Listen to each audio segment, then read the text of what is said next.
OWS fam, the nation, my dudes and dudettes, Hilow here, bringing you another installment of the 1 week season Best Ball Plus Industry Experts Series.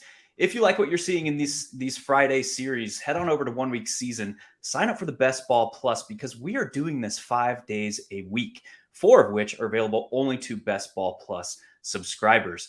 Without further ado, you see the header. We'll bring him right in. Our guest for today is Pat Kerrane, winner of the BBMIII, former colleague of mine over at Roto World, co-host of Ship Chasing, and Legendary Upside founder. Pat, how are we doing today, man? Doing good. Yeah, this is excited to be back on a pod with you. Yeah.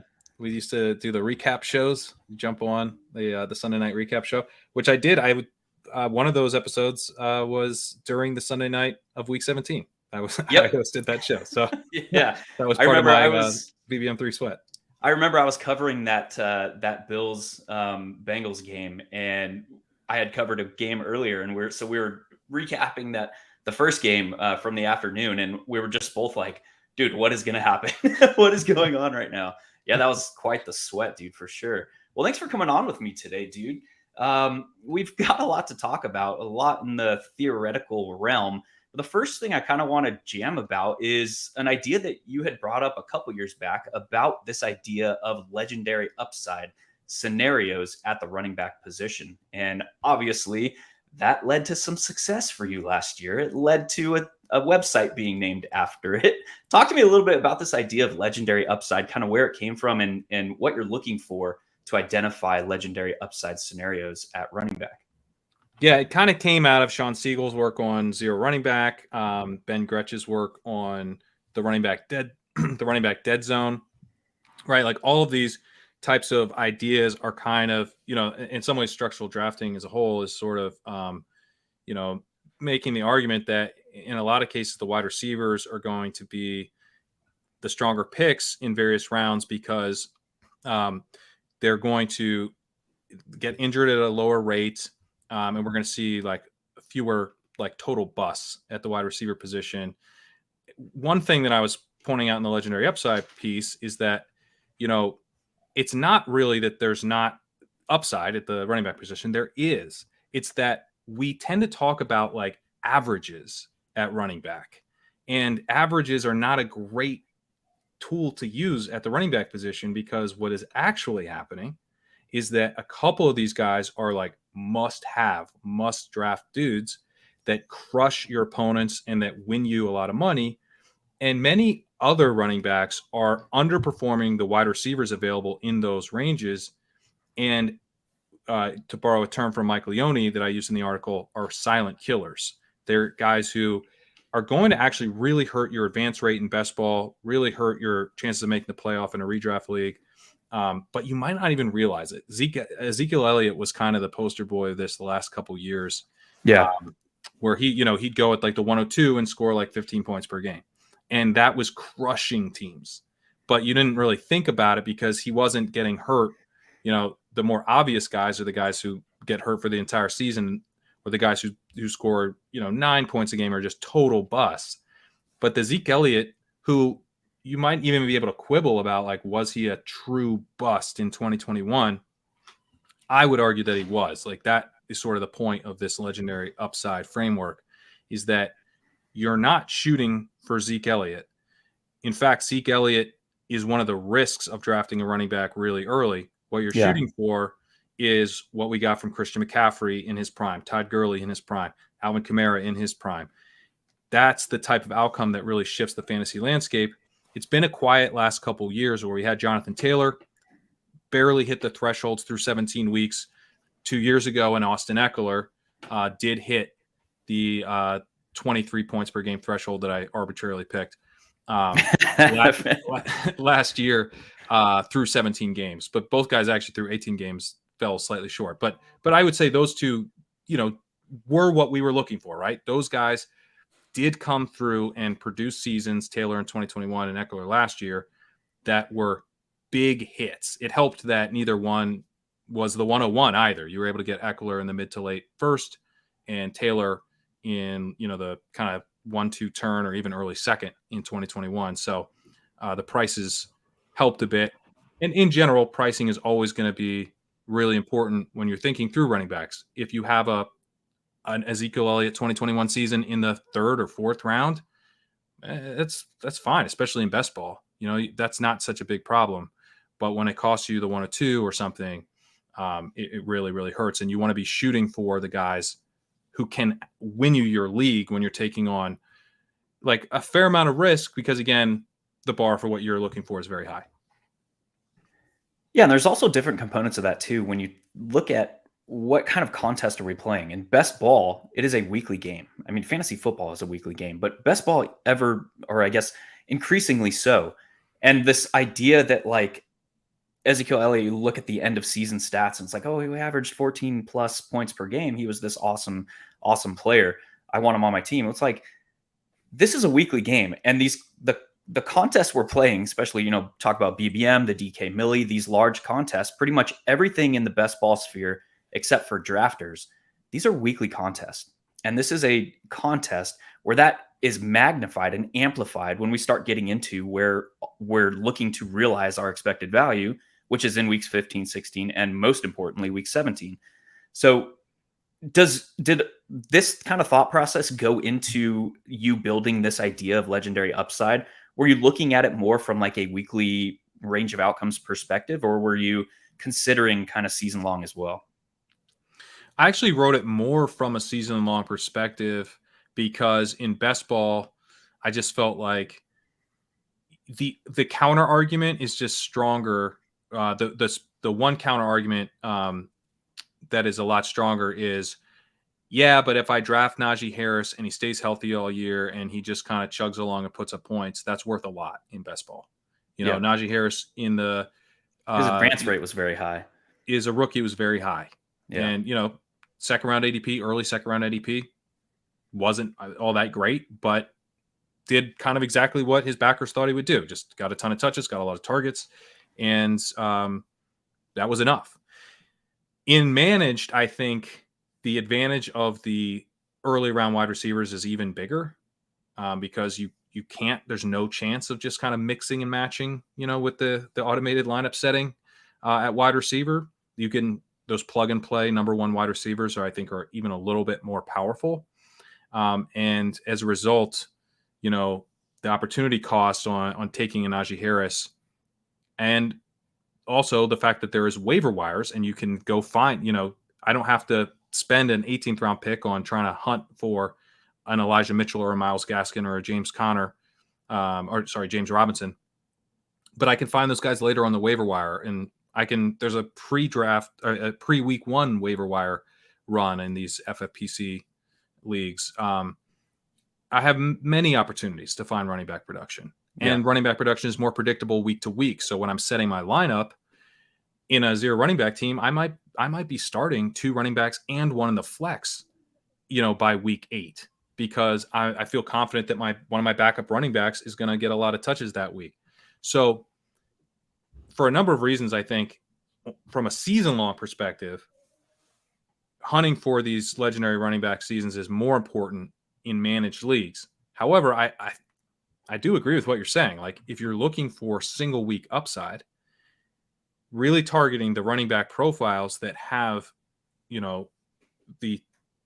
the path to putting up like 23 plus points per game. Well, those are the guys who also have a path to exploding for massive point totals in any given week. And that is what's going to win you the big money in these tournaments. So at the time, I probably underplayed how important it is in best ball when I first wrote the article. Yeah, that's super interesting. And I scrolled down here on your website. Again, if you're looking for Pat, he is now over at legendaryupside.com, founder, creator. We'll talk more about that here shortly, but quick little plug there. But down at the bottom of your preview here, name drop a little bit with my dude, Breece Hall. Talk to me about your feelings with Breece Hall and how he kind of fits this idea of legendary upside. Yeah, so one of the things that, I was looking at with the legendary upside profile is that so what I did is I went back to 2000 and I looked at all these running backs who put together the type of seasons that are actually going to kind of win you your league. Mm-hmm. And it was interesting because there were some things that had some some kind of era components to it. It looked like where, it used to be that you could be Sean Alexander or Larry Johnson and put up a legendary running back fantasy season. Those types of backs are basically gone. You're not going to find that kind of season where it's just basically all coming on the ground. Even running backs who aren't getting a lot of it through the air are less common. We had Dalvin Cook a couple years ago. He was well below like 4 receptions per game in his legendary season, but it's, and he was mostly doing as kind of a breakaway rusher, really. That type of season is less common as well. The more modern way to get there is Le'Veon Bell, Alvin Kamara, Christian McCaffrey, that kind of archetype. Yeah. But you do need to have, you also, in addition to wanting a guy who can play well in the receiving game, which is becoming more and more and more important as we look at kind of that era type of analysis, there's also the fact that you're going to need to score a lot of touchdowns, right? You would prefer a bigger back who's going to be the clear goal line back. That's sort of intuitive, right? The guy, if you want a guy to break fantasy, he's going to score a ton of touchdowns. And then the other thing is that when you look at workload, you basically aren't going to find a guy who has the workload in terms of an expected points model to get to 23 plus points per game. They're going to need to be really efficient. And so it's then really no surprise if you need elite efficiency that we're generally talking about running backs that are really young. Running backs who are in their second year, we should be prioritizing. Running backs who have been super efficient in the past, right? Good prospects is something I didn't include in the analysis, but something I think is sort of another kind of intuitive thing. Guys with pedigree is probably a little bit helpful, especially early on in their careers. And Breece Hall kind of checks all the boxes. He was hyper efficient last year as a rusher. He was very impressive as a receiver, really strong yards per route run. He looked like he might be a pretty good receiver. He's way overperformed that as a rookie. He would be probably more in the Dalvin Cook mold or the Jonathan Taylor mold as opposed to, like a true Kamara type. Like, that's not who he is. But he was so efficient on the ground. He got used right away as a workhorse. He's entering his second year, great prospect. And, he's got the athleticism. Provided he returns to full health from the ACL tear, he's kind of the clear guy who fits this framework. Yeah, the improvements of the offense as well in New York, with obviously the quarterback change. That's an interesting, I guess, we're not very player takey here at 1 week season, but speaking particularly about Breece Hall and how he does have this elite profile, this mega upside type profile where he can really do it all, but he's coming off of ACL, and we know what the data is. We know that running backs or skill position players in general, their first year back from a major ACL injury or major ligament damage is about a 20 to 30% hit in production, in efficiency, all the higher level metrics that we kind of use to be player takey. But it's like that upside is so tantalizing. So it's an interesting he's really case. Young, and it was a clean ACL tear. So that's the thing. I mean, from what I've seen from the Twitter doctors and stuff, it seems like optimism is like sort of the prevailing sentiment.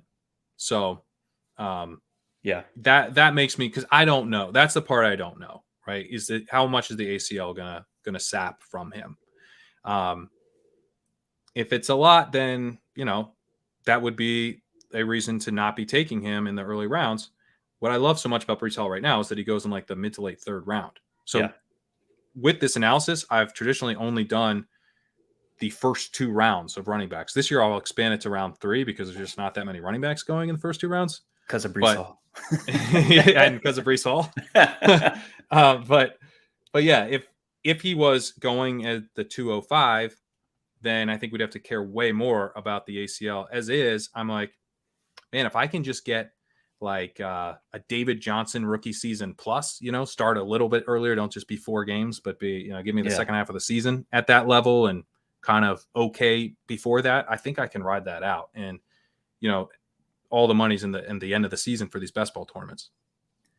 Also, another theoretical discussion that we're going to keep talking about Breece Hall here because he's your dude, and he's my dude too. But this theoretical concept of what can change, and the game of best ball is a game of unknowns. The game of any fantasy really is a game of unknowns.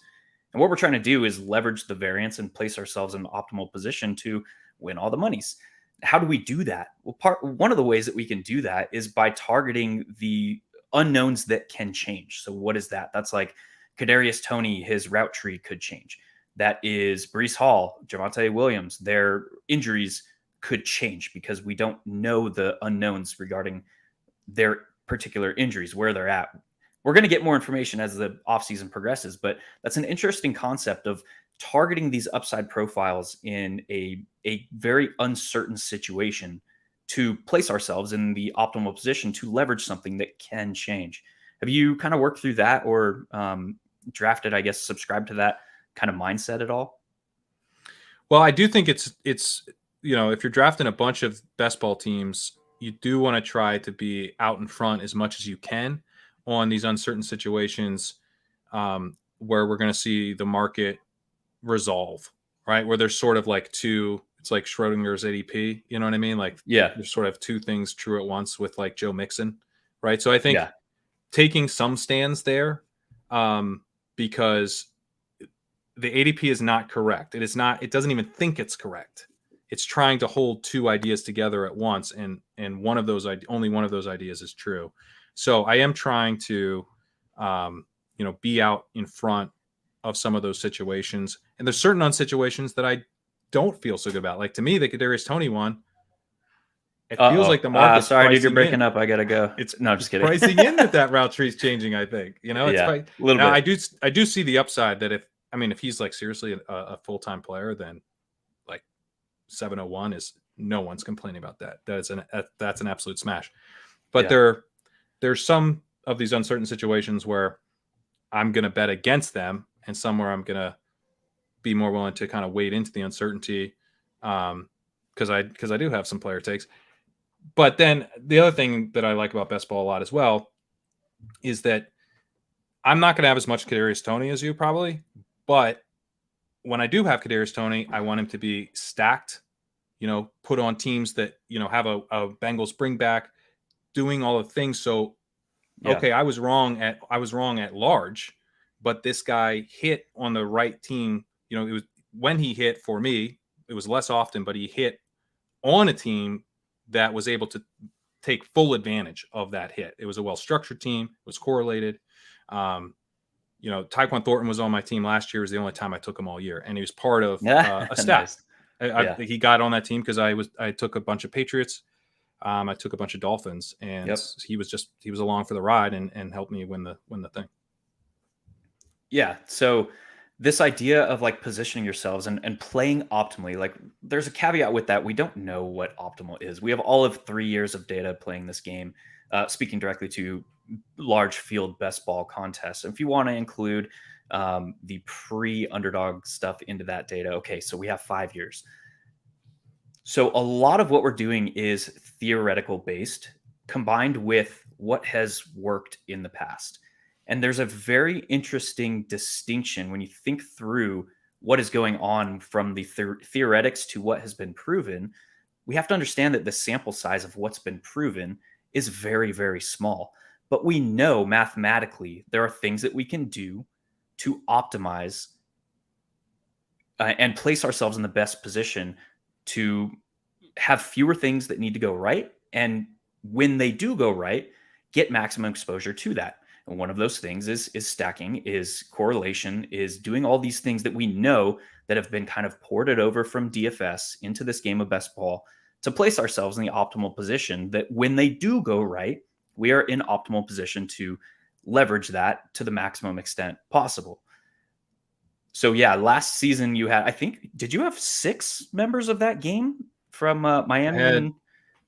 You had Ramondre, Jacoby Myers, Tyquan Thornton, Jalen Waddle, Tua, and Raheem Mostert. And I took Sony Michel, who was on the Dolphins at Started the the time. season. Yeah. So I did like I think it was around 16 and 17. I just grabbed both Mostert and Michelle and was like, one of these guys should have a role alongside Chase Edmonds. Football's a chaotic game. Football is very chaotic. Yes, sir. Right? It ended up being Mostert and Jeff Wilson. Yeah. But, so at the time, I basically took 7 guys from that game. That's pretty hefty. I don't know where I landed Most in were that very discussion. cheap. Ramondre was exactly, yeah. No, Waddle was the most expensive, but then Ramondre was my 10th round pick. So other than Waddle, no one was more expensive than a 10th round pick. Along those same lines, we'll kind of let that guide this part of the discussion. This idea of targeting ambiguity in a backfield. Are there any backfields this season in particular that you were looking to say like, hey, I don't have to be right. I'm just going to take both of them, and sometimes on the same roster? Chicago. I take a lot of the Chicago backs. I think I must be overweight all 3. I've got I think maybe I'm slightly underweight Roschon Johnson through the drafts I've done, but Yeah. I've got some slow drafts going and I've taken them in a few. So, but I take a lot of Khalil Herbert and I take a lot of Deontay Foreman. And I probably be overweight on all 3 backs because I feel like 2 of those backs will probably have meaningful roles over the course of the season. Mm-hmm. They're all sort of like protected from an addition, right? Like they drafted Roschon. He seems to be doing well. They seem to like him. Herbert's a bit on a cheap contract. He does what he does very well, and they've already brought in Foreman. So it feels like the backfield's set. I don't have to worry about Zeke or Dalvin Cook or whatever signing there. And I know I'm getting a ton of rushing attempts. And then with Roschon, you have maybe he just like takes over this backfield. I think they all kind of have interesting upside cases because Foreman's been hyper efficient the last 2 years. Herbert's been hyper efficient on a small sample. Roschon has this pass blocking skill set that maybe gets him on the field on 3rd downs. It could be really gross as a 3-man backfield, but I think that there's plenty of potential given their prices. They're all double-digit round picks for them to hit, and maybe even together. Sometimes I'll take 2. The Eagles was also another one. I take all 3 of those backs. DeAndre Swift is falling a little bit in drafts, which has been helpful for me because for a while I was pretty underweight, but I've recently in these slow drafts I have going, I've been getting a lot of Swift because he's fallen a fair amount, have a lot of Penny. And I've recently started taking Kenny Gainwell a fair amount because the beat writers are saying Gainwell's making the team. So it's actually Penny who's more maybe the cut risk. And Gainwell's the cheapest one. And that's a team that's going to score a ton of points, probably have some blowouts. We saw them salt away games with non-starting running backs last year. So Boston Scott. Boston Scott. Yeah, don't be Boston Scott because I'm not that. But those are probably the biggest 2. I'm taking maybe a little bit more of a stand on the Commanders' backfield right now. I'm taking just let's hear that. I'm taking Brian Robinson because the market has decided that Antonio Gibson is the guy to take there. He's now going ahead of Brian Robinson. Yep. And the coaches have never indicated that they prefer Antonio Gibson. They've shown kind of strong indications of the opposite. Mm-hmm. And the fact that Brian Robinson is coming off, his first healthy offseason in, being shot in the leg, I think probably impacted his upside a little bit last year in terms of what he was able to show.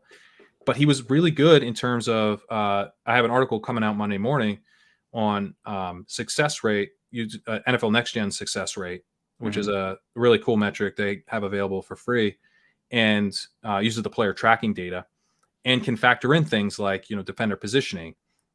Brian Robinson faced 8-man boxes at a much higher rate than Antonio Gibson and still averaged more yards per carry, but he's not as explosive and he's not as fun and he's not as good of a receiver. So people are kind of like, he's so boring. Well, he is boring, but he's in the 10th round. I'm taking him at the end of the 10th round right now. Yeah. And I'm getting a team's, I think, starting running back and probably the guy who's going to feature at the goal line because that consistent rushing ability and the fact that he immediately earned a early down role ahead of Antonio Gibson, the veteran, I think is a signal, that this team likes him. So if the market flips. If I were to have to take Brian Robinson in the 8th round and Antonio Gibson was back in the 11th, I would be taking a lot of Gibson. It's definitely an ambiguous backfield, but I think you want to pay attention to the prices on something like that. Yeah, and when draft season opened, we were all over this at 1 week season. I have to say, we crushed this flippening that happened between those two backs ADP. At the beginning of draft season, it was like Antonio Gibson was routinely available in the 11th, 12th round, Yep. and Brian Robinson was going in the 8th. And those started converging. Their ADPs started converging, and when they were within about a round, and without getting into like my process about targeting them specifically, when they started getting within about a round of ADP, we kind of took this stance of like, hey, we have our Antonio Gibson bags packed now. It's time to like look at this running back who averaged 18 plus touches in his rookie season after being shot. Like that there might be something there. Yeah. And I love that. I probably didn't have enough Gibson because I like Elijah Mitchell. I like some of the other running backs in the range that Gibson was going in. I did kind of pack my bags in the pre-draft period. I had a bunch of him before the NFL draft. I'm slightly underweight on Gibson now. Yeah, big board. I had a bunch of him. I had like 13%. But I'm slightly underweight Gibson since the NFL draft. But I still took enough to where I basically haven't taken Gibson in weeks. Yeah. And I'm still not like crazy underweight on him. But yeah, I think that's another thing with these uncertain situations. Like if you can figure out where the market's headed and stay in front of that and then pounce on discounts when they're available, I think that's like the best way, because it's almost like the DFS prices are changing constantly. It's like, hey, I got 4,000 Gibson, 4,000 Gibson and then 4,000 Robinson, and you paid 6,000 for both. That's an interesting. I wonder if that could be something. Like, let's make that contest, DraftKings. That'd be kind of fun. Like a fluid market. That'd be interesting. Super interesting. I don't know how you. I mean, that's essentially what we're doing. We're just calling it different things, you know. Yeah, exactly. Let's transition the discussion now to late round production. What are you specifically looking for when you're targeting these late round players? We'll say rounds 14 plus. Yeah, I mean, so the piece that I wrote on this is very long. I'll bring it up. Yeah, so there's quite a number of things to think through, and I did the piece around this, hypothetical, this metaphor of draft like you have a time machine. Mm-hmm. So, once you've selected your early round picks, they're going to hit. Right? Like what I talked about in the piece is like, we're going to hop in a time machine now and we're going to go to week 17, but it's a very limited time machine. All you're able to see is that, the stacks that you've put together early and, one of those early round running backs that you drafted is absolutely crushing. But now we don't get to see what your last round picks are doing. Now we have to go back to the present and you're drafting your late round picks with that knowledge. That's essentially like what we need to be doing, right? Because as soon as you put your early round picks together, they are going to crush or like just log off. You know what I mean? Like if they're not going to crush, then there's no point in finishing the draft that you're doing, because it's a very top heavy tournament. I'm talking mostly about like Best Ball Mania here, but pretty much any best ball tournament is pretty top heavy to some extent. Yeah. And most of the money's in week 17. So you're going to need your players to go off in the week 17 final. What are you then looking for to kind of tack on to that? So you can talk about, different times a year are going to offer different things. So right now, I'm actually starting to feel a little bit uneasy, certainly relative to the way I used to think about things like last year and the year before, about just like lotto ticket 18th round running back, right? Because I hopped in the time machine. It showed me that my team's absolutely crushing. I'm sitting here right now, and it's like, all right, I've got this team. I know that I just need probably one more spike week, 2 more spike weeks out of the late rounds. Mm-hmm. I'm picking like Zach Evans. Is he going to have like 10% of snaps? I guess I could, maybe if it's correlated with the Rams or the Giants, maybe I would do that. But I think in some ways I might go for an extra tight end that's correlated with my core quarterback because I feel like there's a lot of tight end value right now. You're getting starting tight ends. I got Michael Mayer in the 18th round of a draft recently. I mean, that guy could be like, I could get a spike week out of Michael Mayer, and at the tight end spike week, it could really matter for me in week 17. And I've already, seen that my team is close. It just needs that one spike week from someone. So I'm thinking through, in some ways right now, don't screw it up. My team's already there. My team it just needs that extra push over the top. So I'm targeting some veteran wide receivers a little bit. I take some Robert Woods, pretty gross, but he's got such a good contract that he's probably making the team. It's uncertain wide receiver snaps. He's running with the starters, it sounds like. Yeah. DJ Stroud's talking about who he's throwing to. He says Robert Woods. He talks about Nico, Robert Woods, and Tank. That's who it appears right now he's throwing to. So I'm like, okay. I also will take rookies though. If you want to take the Tank side of that, or Cedric Tillman or any of these rookies that are available in the very last rounds. Jack Miller's done really good research showing that it's not just a narrative. These rookie wide receivers really do come on at the end of the year. Rookie running backs do as well. So if you've got a rookie running back that you feel confident about actually making the team, making the active roster on game day, making the game day roster, I think those guys deserve a little bit of a premium. A Tank Bigsby, for example, he could be coming on at the end of the year, and we're not so worried that we're going to have a Tyrion Davis Price on our hands. So rookies might not seem as safe, but if you're just thinking about, I am literally in week 17 now, what do I want?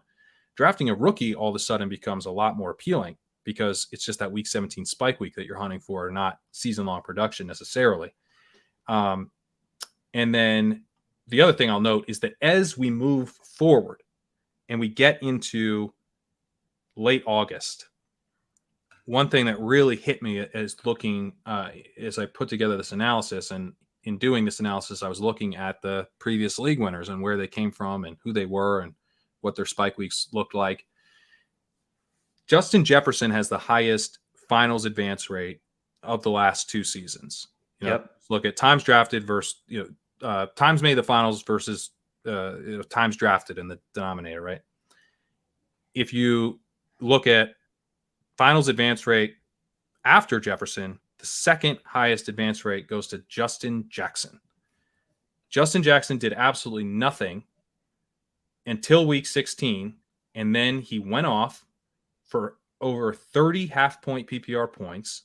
Yeah. And was hugely powerful in getting teams to the finals. And one of the reasons that he was such an important player to have on your team is that he was not drafted by many teams overall. And one of the reasons for that is that, like, the June blurbs, if we were drafting in 2020 right now, the most recent blurb will be talking about how he's a dog to make the team. But then it came out during training camp that he was locked in as the running back 2. That report proved to be correct. Austin Eckler stayed healthy all season, but he did miss week 17. Jackson goes off for 30 points. One of the things that really popped out to me when I look at something like that is I said I didn't really want to be hunting for like these running back lotto tickets right now. But I really do want to be hunting for those guys when I have all of my information late in the summer. Because not only am I going to have a higher hit rate when I go for those running backs, I'm going to be picking guys that maybe no one else is picking. This is about as gross as you could get, but someone was telling me that Zach Moss is probably the running back 2 on the Colts, right? I don't know. Yeah. But like, who's the running back 2 on the Rams? There's a number of these backfields where we really don't even know. Colts would be another one, right? We don't really know who the number 2 is. The Bengals, Arizona. We're going to know with at least some confidence because we're going to see the preseason snaps, who was rested with the starters. That's when we found out Samaje Perine was pretty obviously the number 2, but we didn't realize that until like after the second preseason game. As soon as I know that, it's going to be a point of emphasis for me to really hammer those backs. As soon as I get that information, it's not going to feel as fun because it's going to feel like you're chasing guys up boards. You're going to have to kind of deal with the fact that you were wrong probably on a number of these situations early in the summer, and that some of your teams are now in rough shape, and that's not going to feel good to admit. But you're getting this leverage. You're getting this potential. You know for a fact that this back was not drafted by a huge part of the field. And so if he does have a week 15 or week 16 spike week, you're going against other teams in your playoff pod that don't even have that guy. And so it's going to propel you to the final. That's an interesting distinction too when you talk about the theoretics of chasing a player. People have this mental block that I'm not going to chase a player up in ADP because we have this idea of closing line value versus ADP so ingrained in the industry right now. Well, it's like you have to realize that there could be a situation. You mentioned, we'll just use Justin Jackson. My kid's in the background now. There's certain situations where a player is not going to be drafted hardly at all through 3/4, 80% of the entries. So now that overall composite ownership is still only 20% of teams that he is going to be on. Now, only 2 out of 12 of those teams are going to advance, and he's only going to be on 1 of the teams advancing from each draft at maximum. So now you're at a fraction of a percent, or a fraction of the overall field is going to be on a certain player.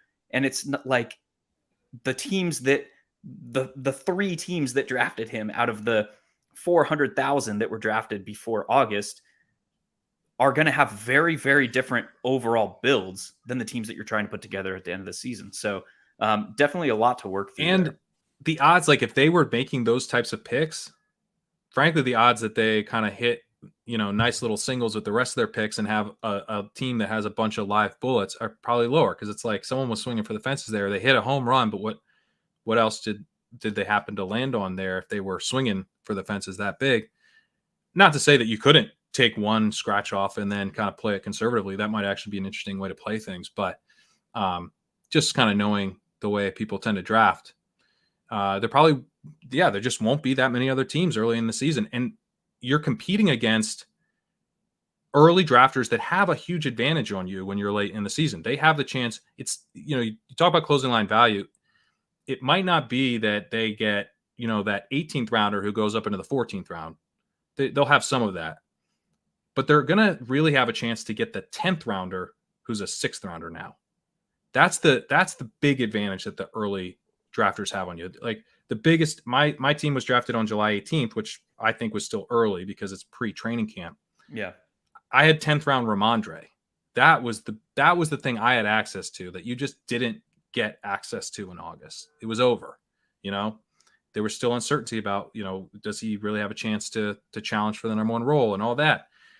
Those types of things tend to evaporate. 10th round Brian Robinson could be one, right? Like maybe he ends the offseason as a 7th round pick, or for that matter, maybe Antonio Gibson ends the offseason as a 7th round pick, and being able to get him in the 11th or 12th was a massive advantage. I think like that's probably more the closing line value advantage that the early season drafters have on you. And as an early season drafter right now, that's the part of the draft that I want to be focusing the most on. But then I want to be avoiding, to the extent that I possibly can, which is going to be very difficult, I want to avoid having dead roster spots, because in Mike Leone's Best Ball Manifesto, he showed that if you're drafting in May and June, you're going to hit on a lot of dead roster spots, and that really hurts your teams in the playoffs. It really hurts your teams. Most of that's going to be pure luck, injuries, chaos. You're not going to be able to avoid it. But I do think if you're seeking out, a rookie who's going to make the team versus a kind of scratch off, totally uncertain backfield guy, or a starting tight end, like Cade Otton is a starting tight end. Yeah. Like Logan he doesn't Thomas, have the same upside. Yeah. Jake Ferguson, the list goes on. Exactly. Yeah. So you can kind of play it a little more conservative with your final round picks, I think, right now. That's kind of how I'm starting to lean, with the thinking that I'm not always going to play like that. In August, I'm going to get aggressive. I'm going to use the information, and I'm going to be willing to chase guys up boards, partially because a 14th round pick, if we were in auction terms, is worth $1, basically, maybe $1.50 or something. But, you're probably 14th, 15th, 16th, 17th, 18th. You're basically maybe $2 at most. but those picks are worth almost the same. So if I Yeah. have to chase a guy up to the 14th round who used to be undrafted in August, that's the type of thing I wouldn't have done last year, but I think is one of those things that probably feels gross, but actually is not gross. It's an advantage. So every Thursday we do a game theory training session, and yesterday's session, I basically broke the current ADPs down into buckets of like 1 week ranges of outcomes. So like rounds 1 to 3 in current ADP, every single player being drafted in that bucket has 25 to 30 fantasy points within their like single week range of outcomes.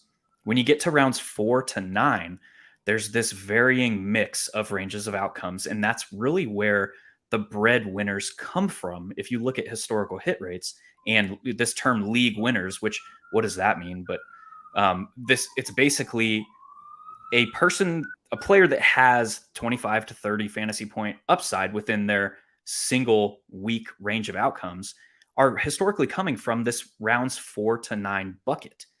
And so I went on to say or assert that that is probably the most valuable range or portion of the draft is rounds 4 to 9, particularly when we start thinking about this idea of closing line value and exactly what you had just said, that like put it in terms of auction or DFS salary. What does the difference between an 18th rounder and a 14th rounder? How does that compare the difference between a 9th rounder and a 3rd rounder? Like, I mean, 2 seasons ago, we saw some guys that had picked up preseason injuries, and now the then backup running back who was going in the 9th, 10th round was a 3rd round pick. That is exponentially more valuable to a portfolio than an 18th going to a 12th, say something like Jerick McKinnon right now, who started an 18th rounder. Yeah, I like the DFS salary way to think about it too. Like whatever you're more familiar with. Like, but would you be, if you had strong information like preseason snaps, which I think is pretty good information. Like we get this guy now, the Josh Jacobs thing kind of threw us off, but yeah, generally, and I'm more talking about running back 2. Who's the running back 2 on this depth chart? Yeah, they'll usually tell us that in the preseason snaps, basically, who was taking snaps of the starters and that type of stuff, who rested. If you have that, much stronger information to go on than an early, than a June drafter, and you're paying like 4,300 in terms of your DK salary as opposed to like 4K. yeah, Who cares? uh-huh. Like that's nothing, but yeah, to your point, like if you see guys jumping up in the early part of the draft, that's like 6K to 8K, or 5 to 7 or whatever, depending on where it is. Significant. And so I agree. And I took it kind of one step further in this idea that like, where do those massive movements come from? It's usually that round. You could back it up a little bit, maybe 6 to 10. But I identified rounds 4 to 9 as kind of like, these are the rounds that win or lose as far as a portfolio is concerned. Interesting stuff, man. Let's continue. We are about 15 minutes left. So I want to jump over to this idea of preconceived notions and biases. And we've kind of alluded to a little bit of this up to this point in talking today. But a massive chunk of the industry caters to these binary outcomes, these ones and zeros, draft these guys, fade these guys. This can kind of lead to this hangover effect, this sense of trust that process is what breeds a level of familiarity, and we're just get comfortable with this. But the fact that it kind of closes our minds, it really is detrimental to best ball success. Would you say like drafting as this ones and zeros or closed-minded or player takey? And that's kind of why I talked about earlier, like, wow, we don't really like to be player takey, but here's a player take. Right. What are some ways that you found as the information changes to overcome this mental hurdle, this psychological impact that like drafting in May or June has this hangover effect into August and early September when we have more information? How do you get over that mentally? And what are some things that you could recommend doing? Yeah, I mean, I think there's a few things. One, I would say, listening to other stuff that, kind of getting outside of your comfort zone a little bit in terms of, getting other opinions and getting people to kind of push you off of things, because it is easy, I think, to sort of become certain about what's going to happen. Yeah. That's something you kind of have to always be fighting against in fantasy football, I think, and definitely something I'm susceptible to. Another thing I would say is correlation. I'm a huge fan of correlating my teams, not just because I think it makes those teams stronger, but I think it makes my portfolio stronger, because I'm willing to take players who I won't take otherwise. Yeah. Right? I'm willing to take. I don't like taking Dalton Kincaid. I don't think he's a value where he's going right now. But if he's fallen a little past ADP and I have Josh Allen, I'm going to take him. I'm going to mix him in. I'm not always going to take him because I think he's quite overvalued, but I will sometimes take him. And, like I was saying with Tony, I don't always want to be taking Tony. I don't take Tony as much as a lot of other people, but at least I'm taking some, and I'm taking him in situations where if he does go off, he's correlated with Patrick Mahomes, or he's part of a Burrow stack or whatever. And so I've got Tony when he did go off. At least it really helped that team. And, that can be a way to just kind of help you balance out your portfolio a little bit, so you didn't take a huge stand on a guy beyond what you even would have kind of sat down. Like if you took truth serum and asked yourself, like, what an acceptable amount to be on this guy, you would probably maybe even say higher than what you have. So Yeah. correlation can help you get to where you actually like truly want to be. The other thing I'll say, one thing I've tried to do a better job this year is looking at the player pool and really trying to say, I think this guy is a value in this round. Like this guy strikes me as a first round value, second round value. And then relative to where he's going in the market, and that deciding whether or not I'm going to be way overweight, way underweight.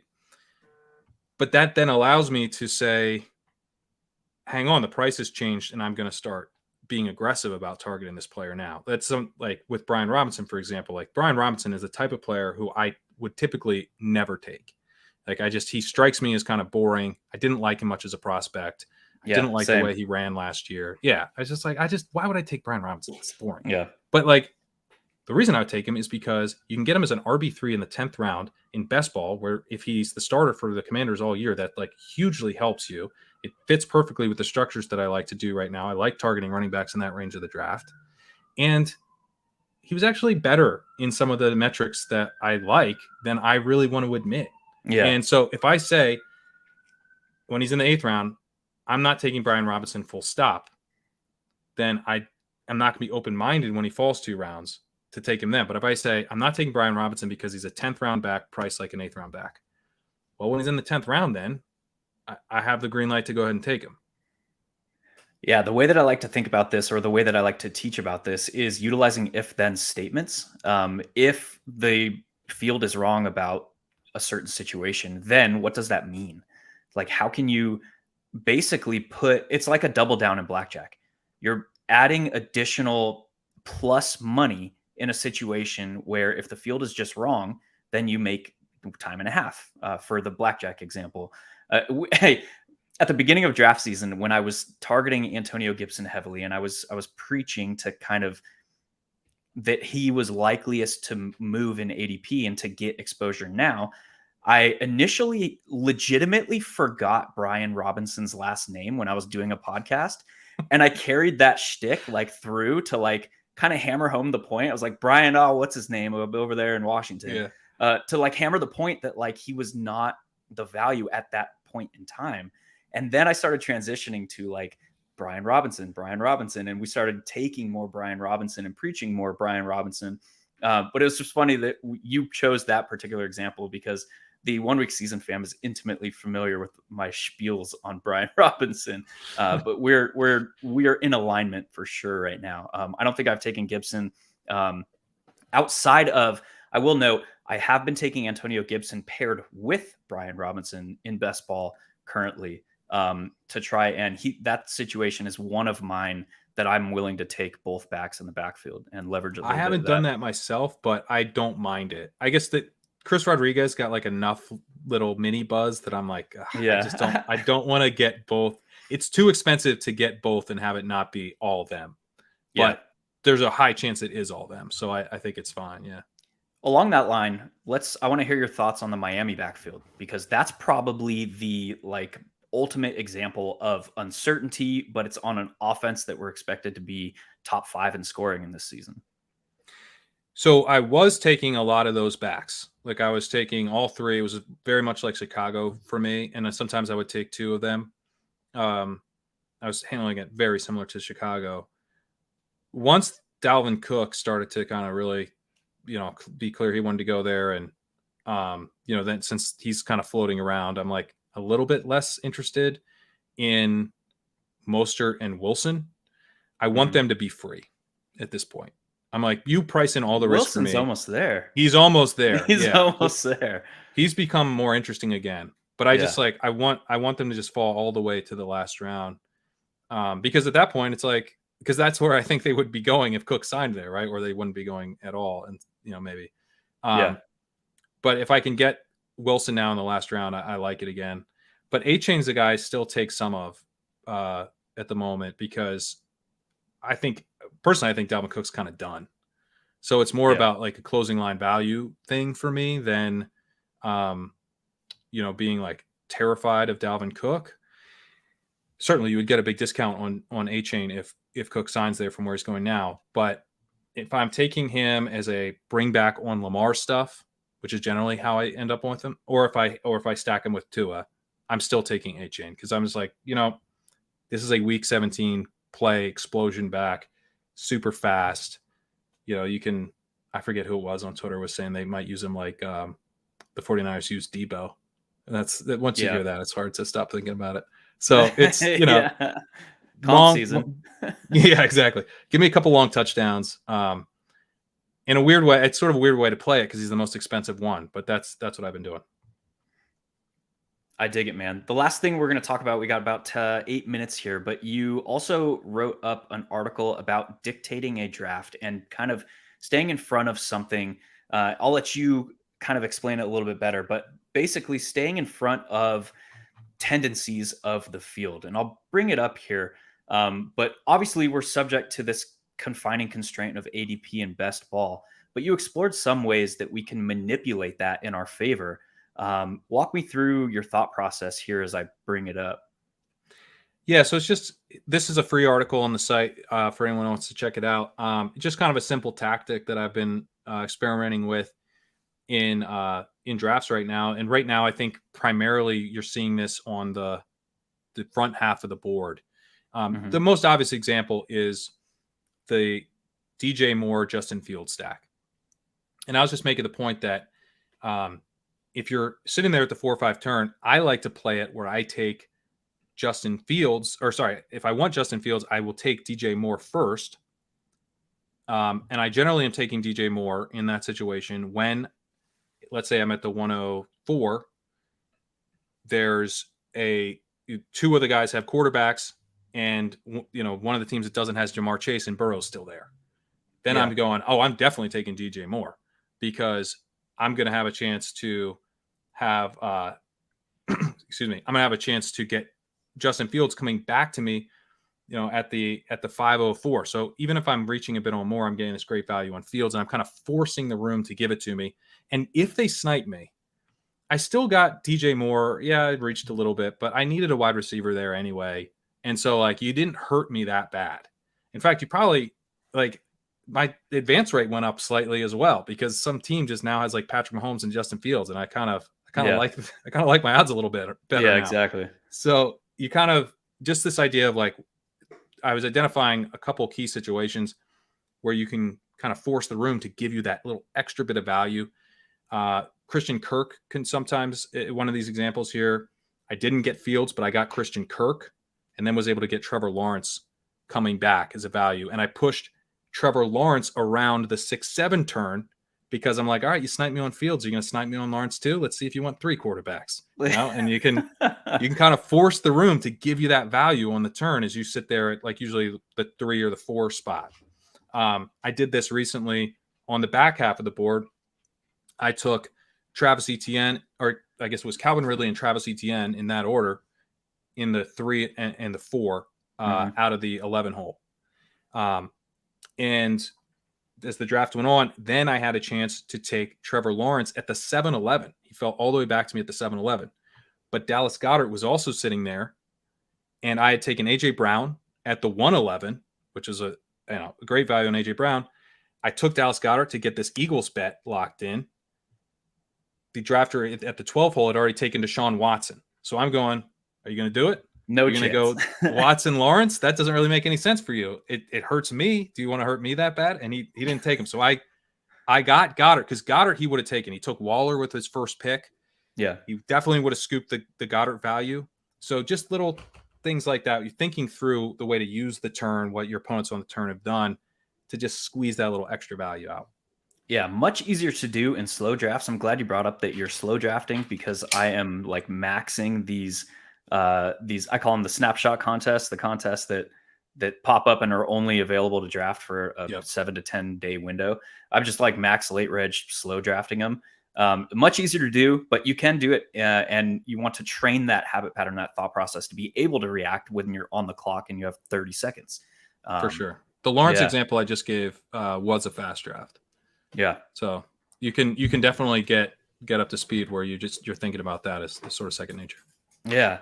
Well, Pat, thanks again for coming on and jamming with us at the 1 Week Season Fam today. Why don't you tell everyone, again, we've mentioned it multiple times, but tell everyone where to find your stuff, and give a little plug for your new site, man. Yeah, legendaryupside.com. A couple promotions going right now. I've got a $30 discount offer going right now. You can get your $30 off your first year at legendaryupside.com/early, or as he just showed, you can go to the site and click early bird discount offer and it'll pop right up. That's running for less than a month. So if you're thinking about signing up, this is a great time to do it. It's also a great time to do it because I still have I have a limited amount of underdog credits, but I do have some left. You can get a $50 underdog credit if you sign up for a yearly subscription. And then if you go to that perks/Discord link there and fill out a form on that page, which just gives me your username for Underdog, I send that over to Underdog. It takes about a week. You get a $50 credit to your account. I've got some of those left right now, but I would definitely encourage people to sign up quickly if they want to take advantage of that. And you can also get 40% off a Spike Week subscription if you're a member of Legendary Upside. As long as you're a member of Legendary Upside, use promo code LEGUP over there. You can get 40% off monthly, yearly, whatever, doesn't matter. Get 40% off over there. So this is a great time to sign up, because these promos aren't going to be around for the whole summer. Thanks again for coming on, man. That was awesome. It was good to just chat with you again. We're not trying to rush back to go watch a football game because we're working. We don't have to blurb. Yeah. Well, yeah. Congrats on the massive win last season, dude. And congrats on the new site. And we'll have to do this again sometime, dude. That was a blast. Sounds good. Thanks for having me on. Yeah, man. Head on over to 1 Week Season, sign up for Best Ball Plus, get access to, again, we do these 5 days a week, and they are heavy theory. Come learn with us, come grow with us. We'll see you in the draft lobbies, and we'll see you at the top of the leaderboard.